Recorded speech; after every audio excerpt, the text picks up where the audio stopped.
right, thank you so much for joining us on our 98th edition of Lunch Out Loud Ottawa. My name is Nick Machuski. And I'm Andrew Miller. And of course, we're the podcast that talks to the people, places, events, and music that make this city the incredible city that it is. And before we get to Mr. Ottawa, Mark Sutcliffe, our very special guest this week, why don't we check this out? Hey, this is Matt from the Matt Dorgan Project. I play electro fuzz music with 5 different instruments and live interactive video art. I just returned from a tour through Quebec and Ontario promoting my first single called Battle of Batoche off my upcoming album called Breaking Radio Silence. It'll be available in the springtime. Until then, you can find me on iTunes, Google Play Music, YouTube, Twitter, and my website at www.mattdorganproject.com to catch up on my videos, photos, and upcoming events.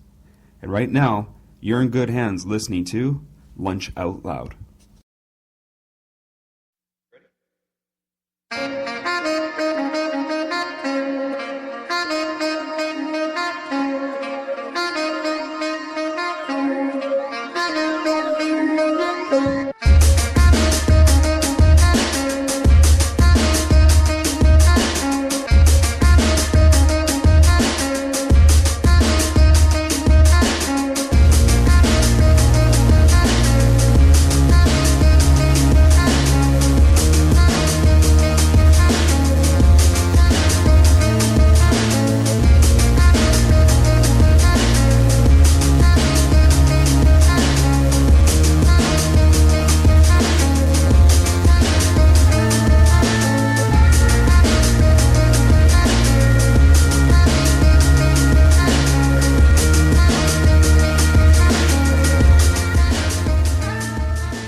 Dorgan Project. Thank you so much, Matt Dorgan. So that song was Sax is Dead. It certainly is not in that song.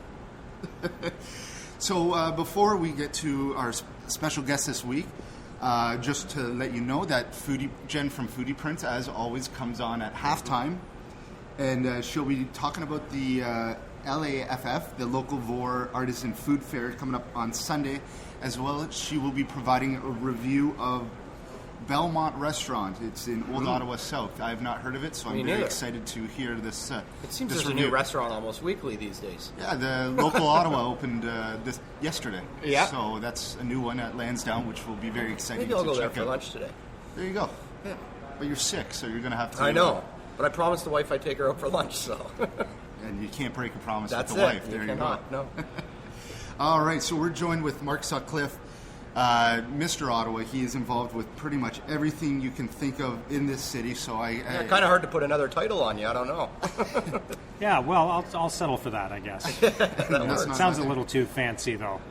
Yeah. And we're at the Chum offices. What do we call this? The Bell Media Mall. Bell Media Mall now. So he just finished hosting by yourself today, Mildly in the Morning. So that was 4 hours.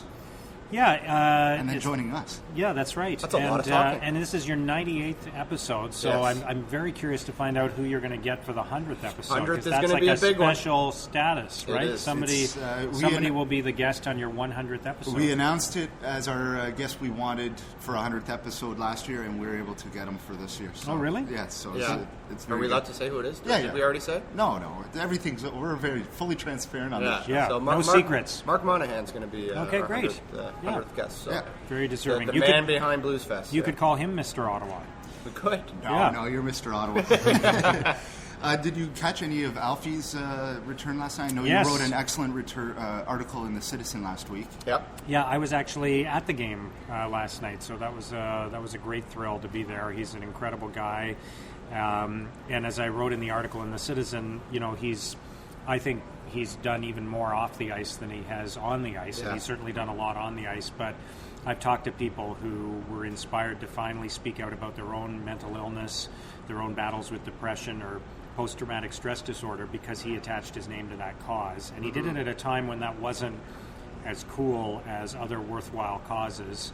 Lots of people have lined up behind very, very important community organizations like CHEO or the Cancer Center. Not very many people before Daniel Alfredson had become involved in the cause of mental health awareness and attacking the stigma around mental illness, and he did, and it was a game-changing moment. And another thing I felt very special about Daniel was he'd always take the time in his interviews when he didn't have to mention them. He would, like even yesterday, he mentioned it multiple times.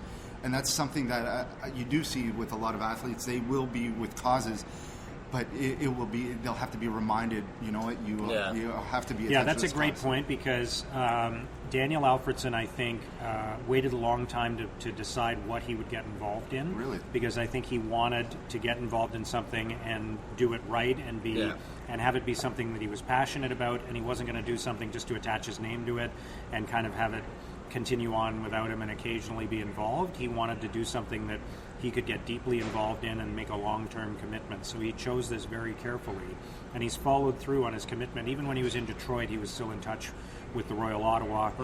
That commitment persisted, and you're right. He's always made it front and center in what he does. It's not just, oh yeah, you know, they asked me to be involved in something, I said yes, and now I've forgotten about it. It was a deep and complete commitment that he made. Yeah, well, you can really tell that the city loves him. I mean, not a lot of places I think would, once a player kind of leaves the city, people kind of shun them.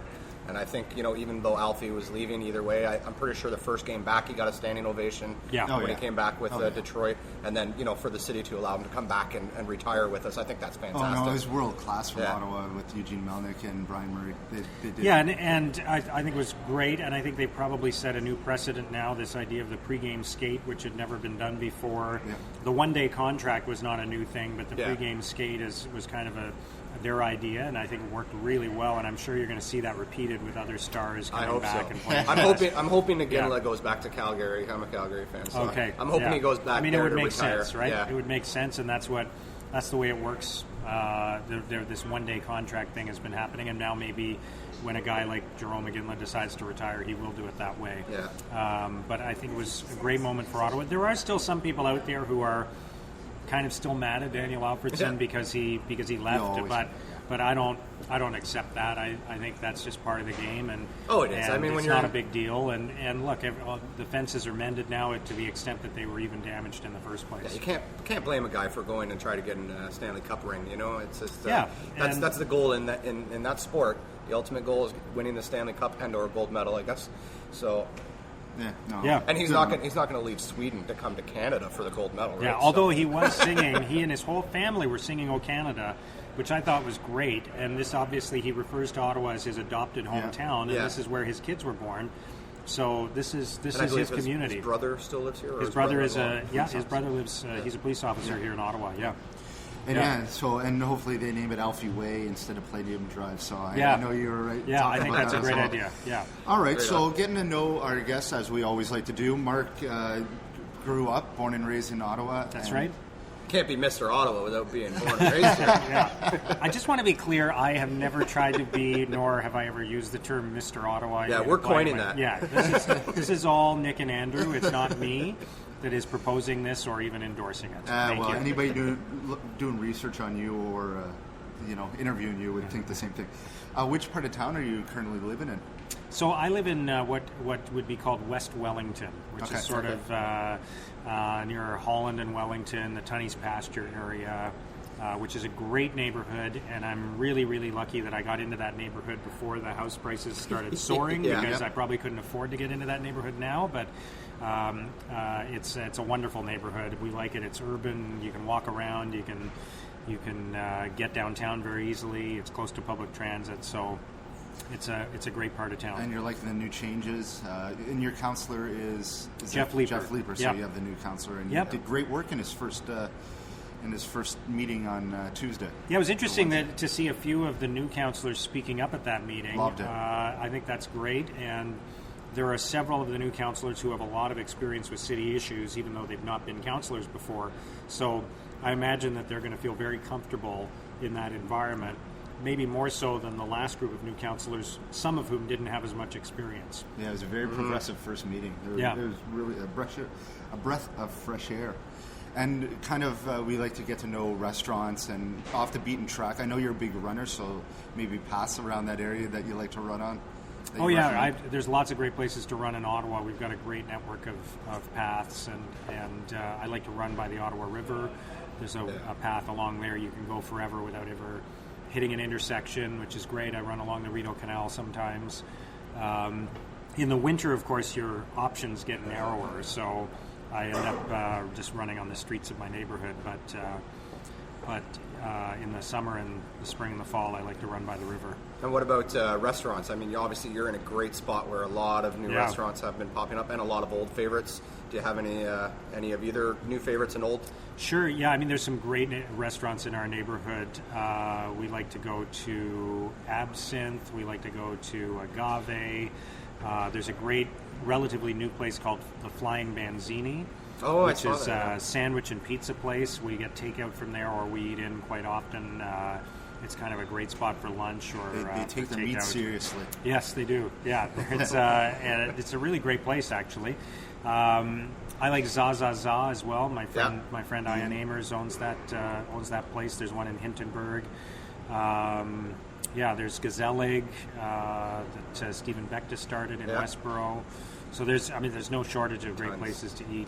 Did you go to the open? Let me mention one more. Backlane Cafe. That's one of Backlane the Backlane Cafe, which is in Hintonburg. That tends to be the place we go to on special occasions like birthdays and anniversaries. I have not been there for that. Oh, nice. I've never been there yet either.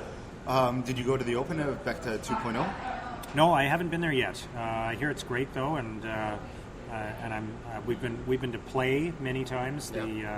The other restaurant that Steve owns in the Byward Market, and we love that place. So, yeah. So we'll be excited to make it out there. It's good to see all these owners of different restaurants in town that are able to open multiple locations. I know Colin of the Gastropub just opened up another location in Beechwood as well. Oh, okay. Yeah. And there's a real Beechwood Gastropub. There's a real food culture in Ottawa now that was Absolutely. not there 10 or 15 years ago. You know, we didn't really have that many great restaurants, and now it's really changed, and Ottawa's become kind of a food hotspot, and I think it's great. And we shouldn't forget there's, I've been talking mostly about fine dining kind of places. Yeah. There's also, in my neighborhood, there's also some great places like the Hintonburger and Susie Q Donuts and those kinds of places too. Which Cake and Shake. What's Holland's that? Cake and Shake. Oh, I don't know that one. A great place too. Okay. Yeah. Yeah. You'll So I have to mean, there's make it there. there's some great kind of, greasy spoons and fast food places. I love to go for breakfast at John's, for example. Is it Phil's Diner? There's Phil's Diner too. Yeah. So there's lots of great places. Absolutely. I guess that's absolutely correct. I guess that will lead us into. I would like to touch on. You're the chair of the board of directors for the Ottawa Chamber of Commerce, and just recently you had the Ottawa Economic Leadership Summit at the Chateau Laurier, and one of the main topics was taking away the stigma. Well, not the stigma. Taking away the notion that we're only a government city. Yeah, it is a bit of a stigma, actually. Yeah, it is. Yeah. Because talking to anybody else around the country, they don't know how great our city is become. Well, it already was great, but changes in our city. So can you tell us more about the summit and what was spoken about there? Yeah, I mean, I think it was a great event. The CEO of Bell was there talking about the future of his company and the Canadian economy. Bell is the largest private sector employer in Ottawa, still is, has a great history in Ottawa. And then we had some analysts and experts talking about where the Canadian economy is going, where the local economy is going. The mayor spoke as well. My sense is that people are cautiously optimistic about Ottawa, that it's been a tough couple of years because of government cutbacks, and that has a ripple effect in the local economy. But at the same time, there are lots of exciting young companies in the city, companies like Shopify and others that are hiring people and growing rapidly and selling their products all over the world. Well, we have tons of new. Last night was startup chats. We have startup drinks. There's a new entrepreneur event called Fucked Up, which is cool because it takes a lot of entrepreneurs and gets them together, and they can spill the beans on mistakes they've made and how changes they made, so they can get together. And because a bad thing in entrepreneurship or culture is when you fail, your family will go go to something. Yeah, exactly. No, you got to be prepared to fail as an entrepreneur. Exactly. You have to, events like that, I think, are just great. Yeah, you're right. There is much more so than there has ever been in the past, even